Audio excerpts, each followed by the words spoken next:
தமிழ்நாட்டில் தளபதி விஜய் சிஎம் ஆனதுக்கு அப்புறமும் அவருடைய அதிரடி ஆக்ஷன் எல்லாத்தையும் நம்ம வந்து பார்த்துக்கிட்டே இருக்கோம். கிட்டத்தட்ட ஒரு மாதம் இன்னும் கம்ப்ளீட் ஆகலை.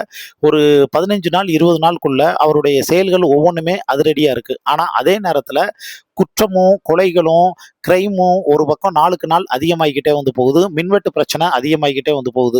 எவ்வளோ தூரம் பாசிட்டிவ் நடக்குதோ அதுக்கேற்ற மாதிரி நெகட்டிவ் வந்து நடக்குதுங்க. இப்போ இது எல்லாமே ஒரு பக்கம் இருக்கக்கூடிய சூழ்நிலையில் த்ரிஷாவனுடைய அம்மா இவ்வளவு தளபதி இப்போ இவ்வளோ பிஸி ஷெட்யூலில் வந்திருக்காருங்கிறது எல்லாத்துக்குமே வந்து தெரியும். ஆனால் இதுக்கு முன்னாடி ஒரு சூழ்நிலையில் த்ரிஷாவனுடைய அம்மா ஒரு நட்சத்திர ஹோட்டலில் தளபதியை வந்து பார்த்தோன்னா மீட் பண்ணி த்ரிஷாவனுடைய கல்யாணத்தை பற்றி வந்து பேசியிருக்காங்க. த்ரிஷாவுடைய கல்யாணத்தை பற்றியும் எதிர்காலத்தை பற்றியும் அவங்க வந்து பேசி தளபதிட்ட வந்து பார்த்தோன்னா நீங்கள் தான் வந்து ஒரு முடிவு எடுக்கணும் அப்படிங்கிற ஒரு விஷயத்த சொல்லியிருக்காங்க. அதுக்கு தளபதியும் வந்து ஒரு ரியாக்ட் பண்ணி பதில் சொல்லியிருக்காரு.